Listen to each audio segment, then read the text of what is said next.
ببونايا حيشتي آزاري روجا جيهانية جن ام خيراتنا وحموها دكن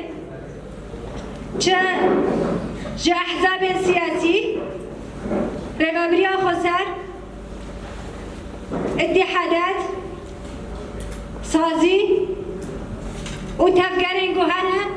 ومجالس جارك يدين عبدبين وين بخير هاتن في بناية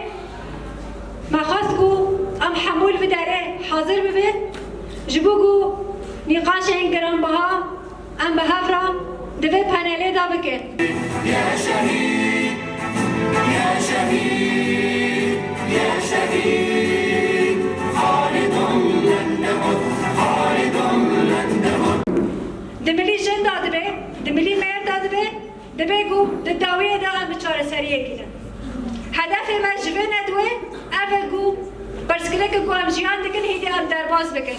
للأسف منذ أن عهد السومري وحتى الآن يتم العمل على إبقائها مسلوبة الإرادة والخيار. ففي عصر الأمومة حظيت المرأة بحقوق أكثر من الرجل، وكانت المرأة إلهة تستوجب التقديس، وكانت تلك نفسها هي صورة للمرأة في مجتمع بلاد ما بين النهرين ومصر الفرعونية، تلك المجتمعات التي عرفت عشتارة وأفروديت وإنانا ومترا، حيث لجأت المرأة إلى العمل على تطوير المجتمع وتنظيمه في كافة المجالات واحتوائه على كافة الأصعدة. وكانت مفجرة الثورة الزراعية في تلك الحقبة الزمنية، وكل القيم الإيجابية المجتمعية التي نحياها حتى يومنا هذا هو نتاج تلك المرحلة. وشهدت المرحلة التالية التي استمرت آلاف السنين تطور دور الرجل وتسلطه على مركز المرأة والعمل على إضعاف دورها في المجتمع والعائلة تدريجيا حتى تمكن عن طريق التخطيط مع أقرانه من الفئة الشابة من بس استمر إسماعيلية فكرة قرر دولة وبردوام دكه بلکه 120 سال در باز بید حتی یک تصویر بید هم روژا جنه روژا تکوشی چینا جنه و انجامه وی یعنی هزار نسل هفته و 70 تا بی اعتراف کرد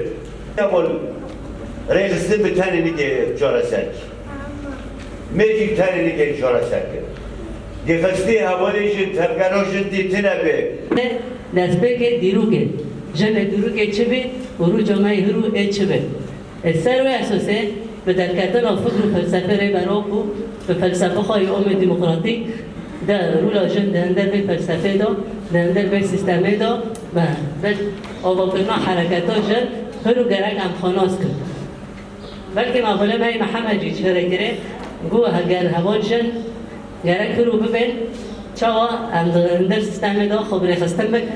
و چاوا امکانه بن بگیرن نرینه که دوره جبو امکانه بن به جباکی بسر خیره. في خطى حثيثة